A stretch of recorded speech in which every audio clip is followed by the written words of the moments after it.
You're listening to Beyond Wellness Radio, bringing you the cutting edge in health, biohacking, and sports performance. Stay up to date and listen anywhere and anytime on your computer, tablet, or smartphone by subscribing on iTunes. Catch your host, Dr. Justin Marchegiani, as he answers your burning health questions as well as interviews from world-renowned guest experts. For more Beyond Wellness Radio, go to beyondwellnessradio.com.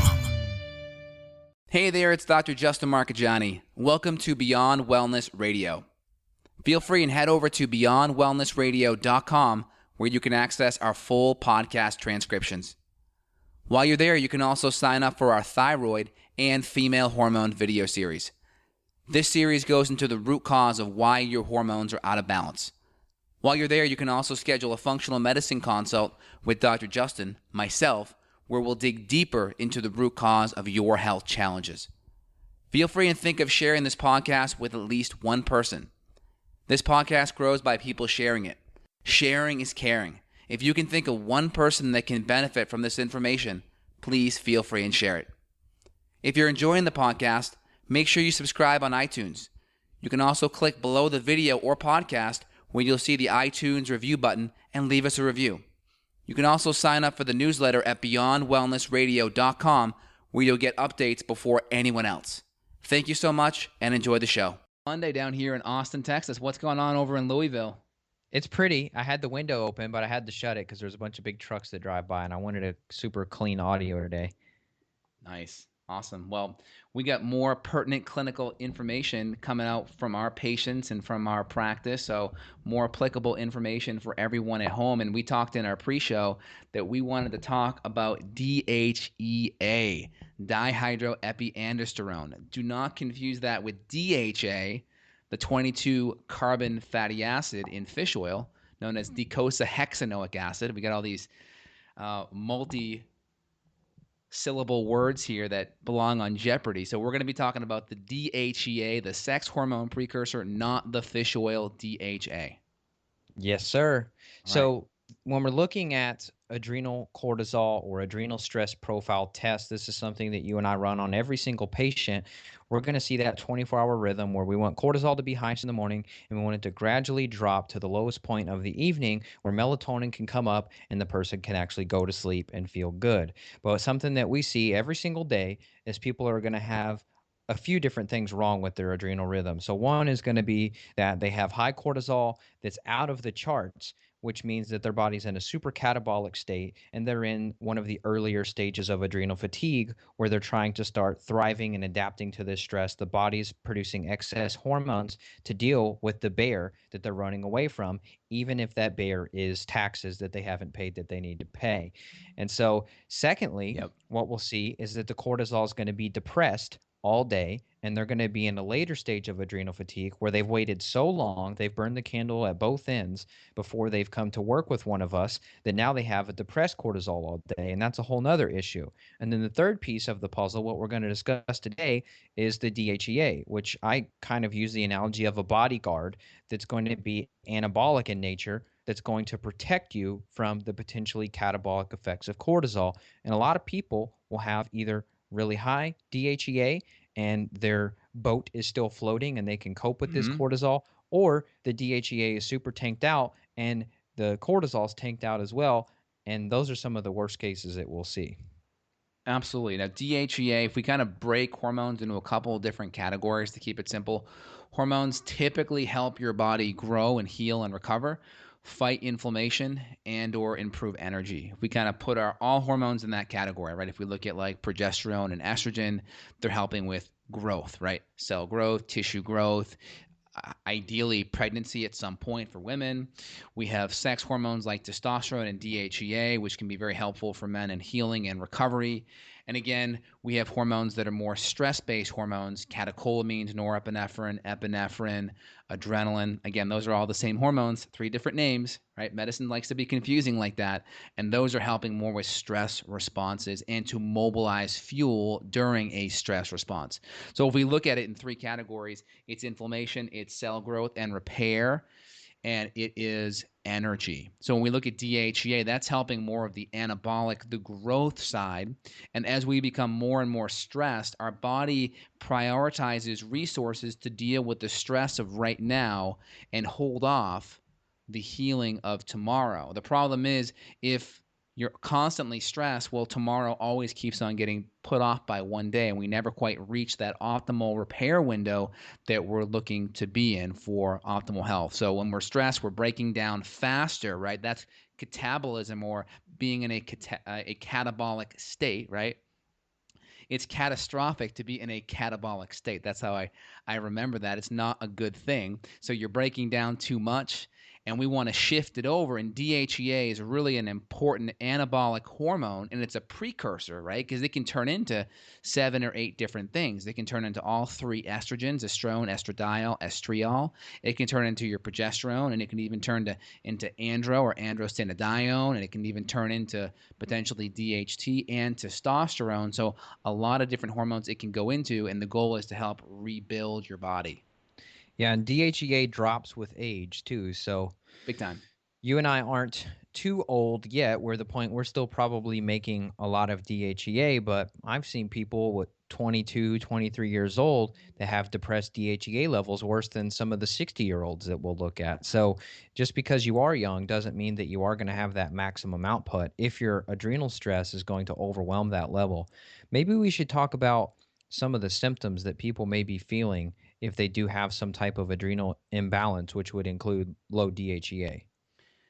Great. So a lot of the adrenal symptoms are going to be connected in and around energy, in and around pain or inflammation, whether it's in the joints or it could be inflammation in the brain, like brain fog, mood, memory. Because DHEA is primarily going to be produced by the adrenal glands, a female is going to significantly notice it as they transition to menopause, because now they're not getting a lot of their anabolic hormones from their ovaries anymore because they're no longer cycling. So as soon as they start going into this perimenopausal range, where they start shifting or missing periods, or they go 3 years without a period, that's considered to be menopause. Once they start transitioning between 48 and age 51, they're going to be relying more on their adrenal glands for that sex hormone output. So my analogy is, we get this backup generator, right? Let's say you live in the Northeast. I grew up in the Boston area, so this was common for me, but you'd purchase a generator, because if you ever had the power go out because of a big snowstorm for 2 or 3 days, you want to make sure you don't freeze. So you buy this big generator, and typically the generators would run off of either electricity or gasoline.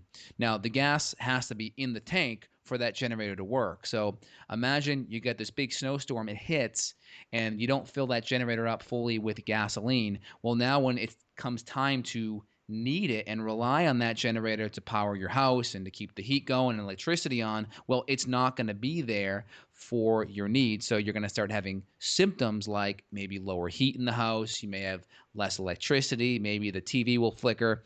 Now, that's kind of akin to your adrenal glands, because that's the backup generator for women as they go into menopause for their sex hormones.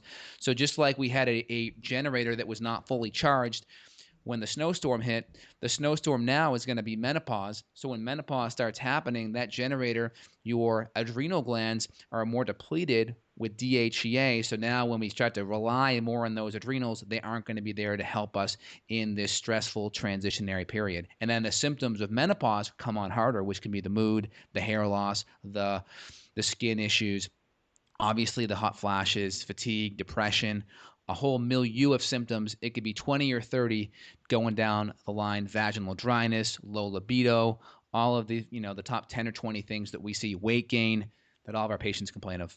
Yeah, I would say the sex drive one's huge too. Yes. Every woman is, I've heard several women say they haven't had sex in 10 or 15 years with their spouse. That is a long time. And not to say that that's what the whole relationship's built around, but a lot of people prioritize that. Yeah, I totally agree. And then a lot of times that's a symptom of something deeper hormonally, right? Because fertility is a important sign of health. So if for some reason those fertility signals aren't there, i.e. libido being an important fertility signal, right? If you don't have the libido, then you don't have the strong motivation to have intercourse or to make love. So that's a really important sign that something is not there on the hormonal side. And again, when we have adrenal issues, we kind of have our 3 stages of adrenal fatigue, or better terminology is adrenal dysfunction, which just means as we go from stage normal to 1, that's a sign that cortisol is increasing. And as we have that hyper stress response, cortisol and DHEA will typically increase together. And as that response stays, right, if we have like someone sneak up behind us, boom, we go into that stage 1. It's a quick, we call it the alarm phase by Hans Selye. It's the alarm phase. So boom, cortisol goes up. Eventually we adapt and we go back into normal cortisol rhythm. But if we continue to stay stressed, our cortisol will start to drop, or the rhythm will start to become more aberrant, meaning instead of having that nice high to low to lower to lowest rhythm, it starts going off, maybe a little bit lower in the morning or higher in the afternoon or lower at night, right? And we start to feel that in our moods and our energy. And then we'll start to see DHEA drop into stage 2 as well. DHEA will drop. And then as we go into stage 3, we'll start seeing cortisol and DHEA drop as well. And that's like our ideal like scenario. We can go into some other scenarios that happen outside of our conventional 1, 2, and 3 for adrenal dysfunction. But as we go deeper from 2 into 3, what's happening is HPA axis dysfunction. That thermostat in our brain is not able to talk to the AC and the heater, i.e. our adrenals and maybe thyroid and other gonadal glands. So we start having this type of dysfunctional pattern. So the way that I've understood this too, and correct me if I'm wrong, is it's not that the adrenal glands run out. They're never going to run out of hormones because they're being told what to do by the brain and this whole HPA axis. So I've used this analogy for a while where the body's basically saying, hey, Justin, every time we give you stress hormones, you're taking it and you're running with it and burning the candle at both ends or whatever. And so now I'm going to downregulate and stop producing these hormones for you. So basically what we're doing is we're trying to turn on this process again and basically tell the nervous system and the brain, hey, everything's okay. Let's turn the system back on. Is that the best way to bring that across, or do you have any other ways you could explain or visualize that? That's exactly what we're trying to do. We're trying to get that HPA axis rhythm back on track. We're trying to help support our body's ability to regulate inflammation, generate energy, but also repair, because that allocation is always hardwired to deal with the stress of now and the healing of tomorrow. And we want to make sure tomorrow actually happens so our body can do what it has to do to repair. So, Evan, we were just talking about strategies to help with stress hormones and to help push some of the anabolic hormones like DHEA back into balance. Did you want to go over a little more specifics on that? Yeah, so the treatment is something that we'll get to, but the testing is the first step. So people listening, they may resonate with some of the symptoms, but you really have to get that. You need that 24-hour cortisol rhythm to be able to identify it. And that's something that you and I rely on very heavily, because without it, we're just guessing and checking. And that's where, this is nothing against naturopaths or anything, other type of medicine practitioner, but if you go to someone and you complain of a symptom and you just get thrown a supplement, even if it is a natural herbal supplement or minerals, for example, if you don't have a lab that you're basing that protocol on, you're sort of shortchanging your potential results, because you might start spending money on various supplements and bottles. And I know everyone has a supplement graveyard where they've tried things and they don't work. You and I want to minimize how many supplements end up in that graveyard, or completely eliminate the graveyard, because we're going to be basing things on your results rather than, well, I think you might benefit from this. Exactly. And again, a lot of people, as they get older, that DHEA drops like we talk about. And with some people, obviously, I should say with all people, the diet and lifestyle strategies are going to be really, really important, right? The blood sugar stability, obviously making sure our diet's like a paleo template to start, and then making sure we're getting sleep and doing some movement. That's kind of foundation. So everything we talk about after that is going to be that already assumed, just so we're clear on that. But supplementing using DHEA, we like to do it sublingually because we bypass the liver. And if we have patients, which we do quite frequently, that have digestive issues, we can bypass the gut. We can bypass the liver, which can deactivate about 4 times. You have to give 4 times more orally via pill than you do with the sublingual drops. So we can bypass that. We can get the same effect of an injection without the needle by absorbing it through our sublingual and buccal tissue in the mouth. Mm-hmm. That's great. So again, dosage wise, we like to use smaller doses or lower doses. Typically 5 to 10 milligrams is a pretty good starting dose. And it's kind of a little bit contradictory in thinking, but we would actually use the more adrenally fatigued or the more adrenal dysfunction there is, we typically want to use less DHEA because of the fact that DHEA can also have an effect of lowering cortisol. So you can think of DHEA and cortisol as like a seesaw. And the more DHEA we put in the system, the more it can decrease our cortisol level. So if we're already having issues with energy and adrenal insufficiency and low cortisol and inability to regulate inflammation, going too high on the DHEA can definitely cause some problems. Yes, sir. So regarding that, typically we do DHEA between 5 and 10 milligrams sublingually, and then that's a couple. So that's spread out over 2 or 3 times over the course of the day because we're trying to mimic normal physiology and not just give one whack at once, right? Your adrenals aren't going to just spit out a whole bunch of DHEA all at once. It's going to do it naturally. So mimicking natural rhythms is going to be the best possible way to handle it. Yeah, so if you're at the health food store and you see 50 milligrams of DHEA, don't buy and start taking that supplement just because you think you have low DHEA. Definitely not worth it. And then also with DHEA, you alluded to like the DHEA cortisol ratio. Typically, we're at this 6-to-1 type of ratio. We should be able to make at least 6 times the amount of cortisol in relation to 1 unit of DHEA.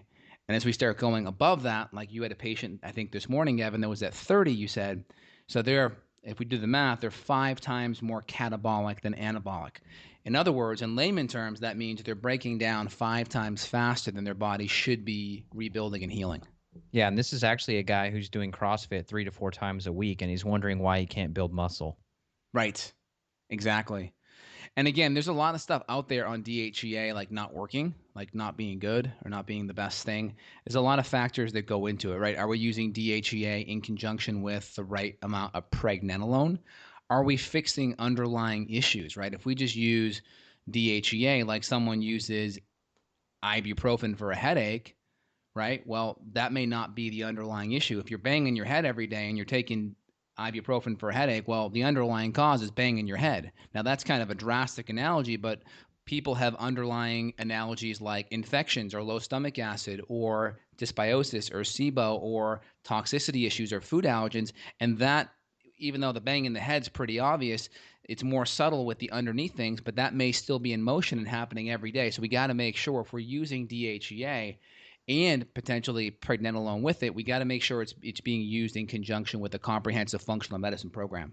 Yeah, exactly. And based on labs. Based on labs, yeah. And then typically for labs, we're using that 2 to 10. I think it's the PG per ml ratio. It's the typical salivary ratio that most labs use, like BioHealth uses it, Diagnostics uses it, ZRT uses it. That's your broad spectrum lab ratio, and we like it. I'd say 6 to 10 is a pretty good place for me. What do you like?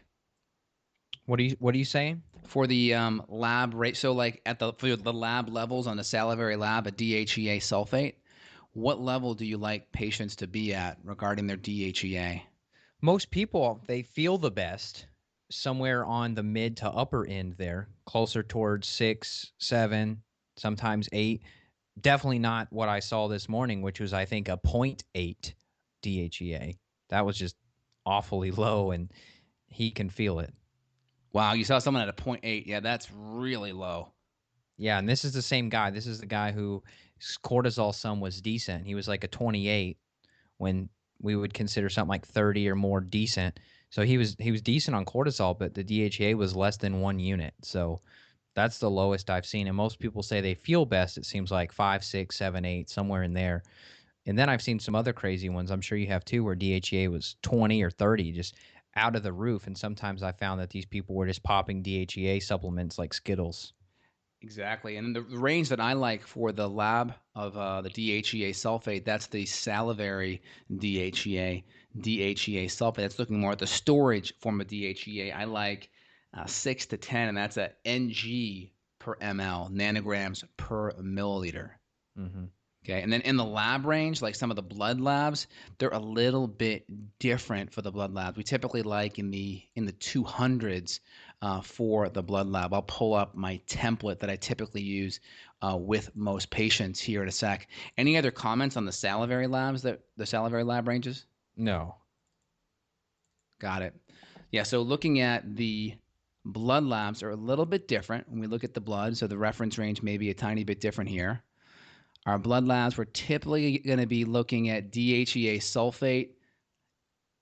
I like upwards of 250 to 300, and that's micrograms per deciliter. So different reference range, different standard deviation. So upwards of 250 or so is a pretty good place to be. And if you're on DHEA drops, you got to be mindful that you come off them for a day or at least 36 hours to 48 hours, at least 2 days to get an accurate reading of what your DHEA levels are actually pumping out from the adrenals. Anything else you want to add, Evan? No, that's it. All right, great. Well, I know you got a patient here. I do as well. So wrapping it up, get your blood lab, a DHEA-sulfate done, and or get a comprehensive cortisol rhythm like Evan mentioned using the salivary DHEA. Well, great talk today, Evan. We will be in touch very soon. Take care. Take care. Bye. Bye. Got a question for Dr. J? Go to beyondwellnessradio.com and click the questions button. Then tune in to hear the answer. Also, if you like the show, click below to review us on iTunes. For more Beyond Wellness Radio, go to beyondwellnessradio.com.